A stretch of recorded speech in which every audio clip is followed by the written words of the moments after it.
প্রধানমন্ত্রী বলেছেন যে পশ্চিমবঙ্গে সেমিকন্ডাক্টর কারখানা হবে। মুখ্যমন্ত্রী গতকাল বলেছেন যে জমি রেডি আছে, আবার একটা সিঙ্গুর হবে না তো? দেখুন, আমরা আগেই বলেছি, নরেন্দ্র মোদী দেখুন, আমরা পশ্চিমবঙ্গে কিন্তু সিট কমে গেছে, কিন্তু নরেন্দ্র মোদী আমেরিকায় গিয়ে কলকাতার কথা ভেবেছে, সেমিকন্ডাক্টরের কথা ভেবেছে। তো কিন্তু আমার মাননীয় মুখ্যমন্ত্রী এবং তৃণমূল কংগ্রেসের উপর পূর্ণ ভরসা আছে যে ওই ফ্যাক্টরি এখানে প্রতিষ্ঠা হওয়ার পর তৃণমূলের তোলাবাজির ঠেলায় 6 মাসের মধ্যেই কোম্পানি এখান থেকে ছেড়ে চলে যাবে, গিয়ে ব্যাঙ্গালোরে চলে যাবে অথবা উত্তরপ্রদেশে চলে যাবে। তোলাবাজি বন্ধ না করলে কোনো শিল্প হবে না। কলকাতায় সেমিকন্ডাক্টর ফ্যাব্রিকেশন প্ল্যান্ট হচ্ছে। এই সেমিকন্ডাক্টর এমন একটি উপাদান যা বিদ্যুৎ পরিবহনে সহায়ক। এটি আধুনিক প্রযুক্তির মূল বলা যেতে পারে। স্মার্টফোন, কম্পিউটার, ডিভাইস গাড়ি, এমনকি চিকিৎসা যন্ত্রপাতির মতো অসংখ্য প্রযুক্তিতে সেমিকন্ডাক্টর ব্যবহৃত হয়। সেমিকন্ডাক্টর ছাড়া এখনকার কোনো আধুনিক সরঞ্জামই অচল। সম্প্রতি প্রধানমন্ত্রী নরেন্দ্র মোদী মার্কিন যুক্তরাষ্ট্রে যান। সেখানে মার্কিন যুক্তরাষ্ট্রের প্রেসিডেন্ট জো বাইডেনের সঙ্গে আলোচনার পর একটি বিরাট ঘোষণা করেন। একই সঙ্গে দীর্ঘ সময় ধরে এই সেমিকন্ডাক্টর প্ল্যান্টের জন্য চেষ্টা চালাচ্ছিল পশ্চিমবঙ্গ রাজ্য সরকারও। এই সেমিকন্ডাক্টর প্ল্যান্ট বাংলার শিল্প মানচিত্রকেই পাল্টে দিতে পারে বলে মনে করছেন বিশেষজ্ঞরা। এই প্ল্যান্ট বাস্তবায়িত ও সফল হলেই তা ভবিষ্যতে রাজ্যে শিল্পের জোয়ার আনতে পারে বলে ধারণা অনেকের। প্রধানমন্ত্রী বলেছেন যে পশ্চিমবঙ্গে সেমিকন্ডাক্টর কারখানা হবে।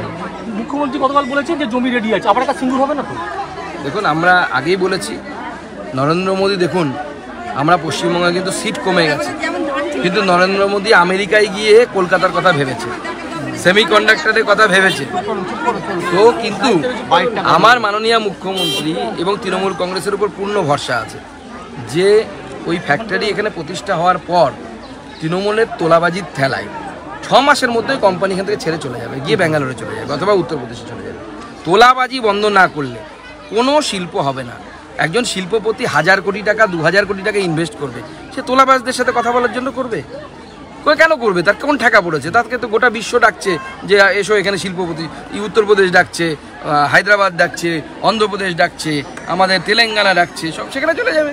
দাদা, শেষ কোশ্চেন, অনুব্রত মণ্ডল জামিনের পর বীরভূম জুড়ে তার ছবি ছয়লাভ হয়ে গেছে, তাহলে কি তিনি আগের চেয়ে আরও শক্তিশালী হয়ে উঠলেন? এখন কী শক্তিশালী হবেন না হবেন তাদের ব্যাপার।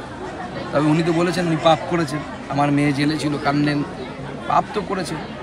মাথার উপরে মা তারার ছবি লাগিয়ে রাখবেন আর রাত্রিবেলা গরু পাচার করবেন, এটা তো হতে পারে না, এটা মহাপাপ। বলছি দাদা, 24 ঘন্টার মধ্যে 2টো মিল বন্ধ, যেখানে 8000 কর্মী পুজোর আগে তাদের প্রতি বছর হয়। একের পর এক শর্ট কল বন্ধ হয়ে যাচ্ছে, একের পর এক পাট কল বন্ধ হয়ে যাচ্ছে। শিল্পনীতি নেই রাজ্যে। ট্রাম বন্ধ করে দেওয়া হলো, দেখলেন সেখানে কি হবে? সব বড় বড় কোম্পানিকে দিয়ে দেওয়া হয়েছে। কী হবে? ওখানে বাড়ি তৈরি হবে, বিক্রি হবে, বড় লোকেরা থাকবে। সাধারণ মানুষ কোথায় হবে? সাধারণ মানুষ ওখানে গিয়ে জিয়ের কাজ করবে, কেউ দারোয়ান হবে। এই তো হচ্ছে। শিল্প কোথায় হচ্ছে? ওই ট্রামের বন্ধ করে যদি ওই ট্রামের জায়গাগুলোতে কোনো শিল্পকে আনতে পারতো মুখ্যমন্ত্রী, আমরা তাও ভাবতাম যে হ্যাঁ ভালো কাজ করেছে। যেখানে আমাদের বেকার যুবক যারা কলেজ থেকে গ্র্যাজুয়েট হচ্ছে বা স্কুল থেকে পড়ে বা পাস করছে বা ভোকেশনাল ট্রেনিং নিচ্ছে, মোবাইল রিপেয়ারিং থেকে শুরু করে, তারা কাজ পেত।